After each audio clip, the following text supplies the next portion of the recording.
is the preamble to the celebration of Holy Communion.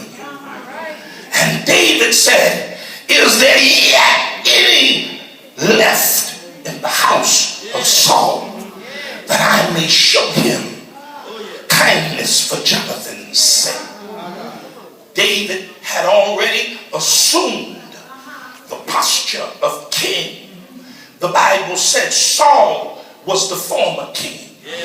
You know Saul hated David. Can't get no help in the building.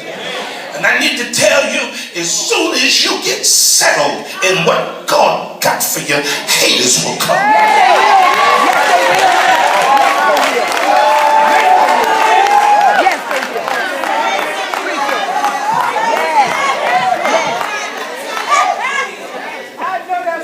And if you ain't got no haters, it's probably because you haven't laid a hold on what God got for you. I can't get no help in the building. The closer you get to getting what God has for you, the more haters will.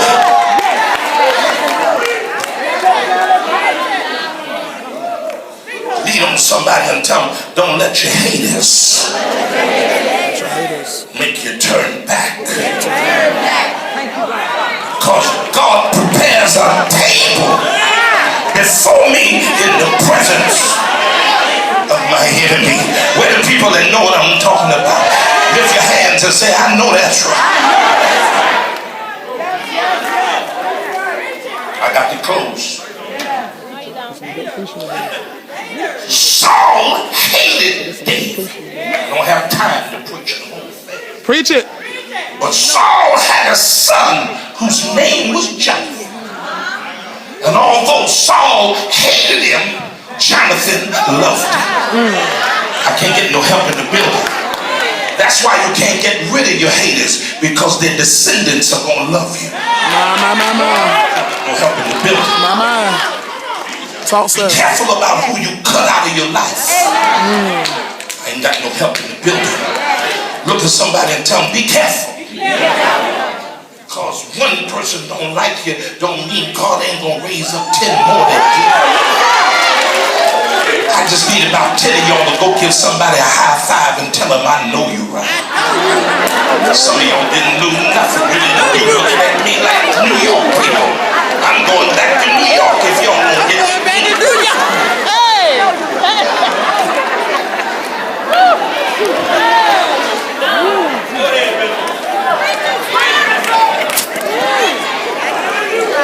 Jonathan loved David. I know you're right. I don't have time to go into the whole story, but Jonathan died.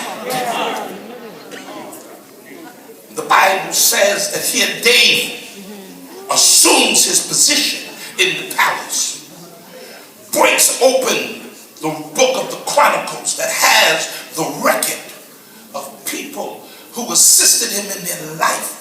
And he says, is there anyone left in the house of Saul that I may show kindness for Jonathan's sake? And I tell you, every single one of you ought to keep a record of people that have been kind. Don't get no help in the building.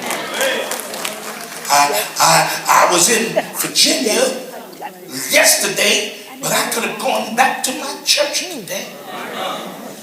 But Overseer Parker was so kind and sweet until I just didn't want to be this close and not be with him.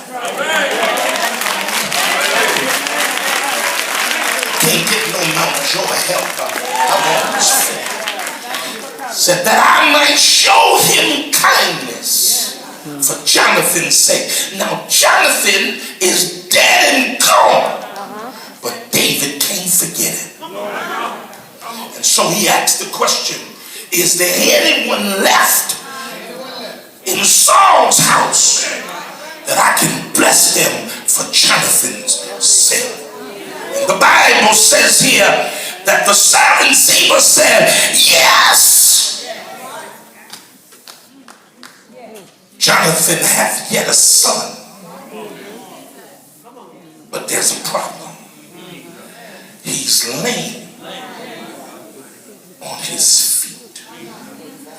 And then in verse number 5, they use a suffix word. The text says, and David told Ziba, fetch him.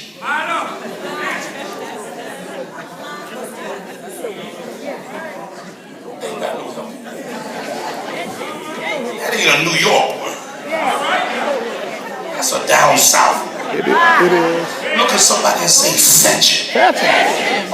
And what you mean when you say fetch him is pick him up, get him, and bring him to me right now. That's right. Tell somebody, say right now. Right now. No delay. No hesitation. No need for conversation. Fetch him and bring him to me. He's laying on both of his feet. He cannot make the journey on his own. He's an invalid, a cripple, incapacitated. Can't get no help here. How does it happen? When David and Saul were at warfare, the Bible said that the mother picked up Mephibosheth to flee from the enemy. But when she picked him up, she dropped him. I can't get no help. And when she dropped him, he got lame, crippled, handicapped on both of his feet. I need to tell you today that there's some people in the world that have been dropped. Still ain't got no help over here. I'm going to say it again. Well, I'll say it like this. There are even some people in the church that have been dropped. Help us, Lord. Help us. I know you sanctified and holy, but you got to be careful about judging people you don't know what they've been through. You got to be careful about talking about what you don't know about. Because everybody is not in what they are in because they want to be. Some people have been dropped. I still can't get no help in here. Turn around and grab somebody and tell them some people been dropped. They've been dropped by a baby daddy. They've been dropped by a father that didn't want to stay home. They've been dropped by some situation in life that they didn't have anything to do with. They're just suffering for what somebody else did. My. Preach, son, preach. Believe it or not, that's why God made the church. Because he know all of us been dropped somewhere. Can't get no help here. If you've been dropped, I think you to jump up on your feet and shout, I've been dropped. I've been dropped. I've been let down by people. I've been wounded by people who were supposed to help me. People that were supposed to hold me. Drop me. You around here talking about my attitude. Yeah, I got an attitude because I've been dropped. You around here talking about I didn't speak to you. No, I didn't speak to you because I've been dropped. My. Help us, Lord. I had a baby out of wedlock. I've been dropped. I came to the church to get help, but I got judged. I've been dropped. I can't get no help in here. I got some issues going on in my life, but I came to Mount Joy to get some help. But somebody dropped me. Help us, Lord.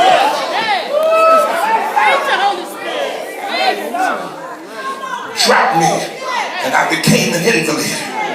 Dropped me, and I became crippled. Dropped me, and I became handicapped.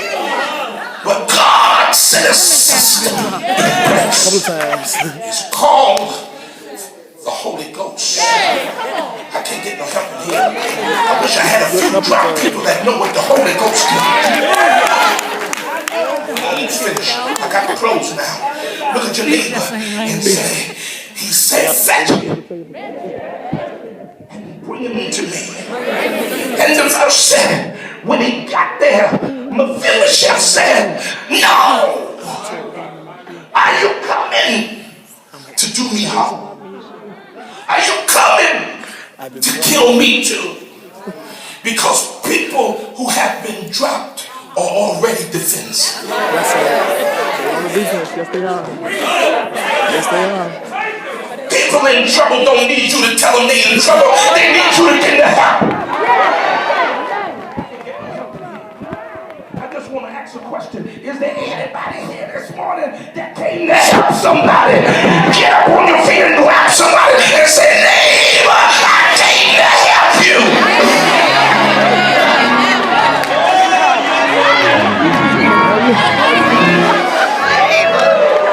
I'm almost finished. Preach, sir. Preach. Preach. So he doesn't say, come to the palace. He don't say, get here the best way you can. He don't say, fake it until you make it. He says, Ziba, fetch it. Whatever you have to do, you got to put him on your shoulder. Put him on your shoulder. You got to buy him some clothes. Buy him some clothes. You got to get him a handicap van. Get him a handicap van. But whatever you do, get him here. I'm almost finished. Closing with this, and I'm getting ready to shout right now. The end of the text says this. Get him and bring him to me. And tell him these words. You shall eat bread at my table for the rest of your life.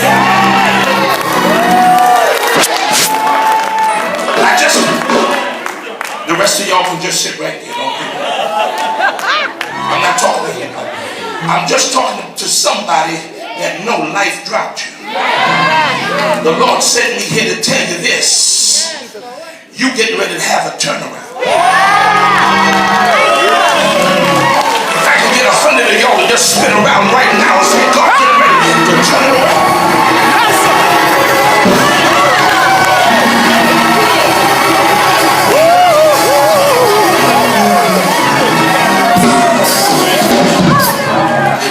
Where the people I came to preach to? There's about 50 of y'all I came to preach to. I just need to say this to you. He said, you shall eat bread at my table continually. And then he said this. All of your father's land, I'm getting ready to give it back.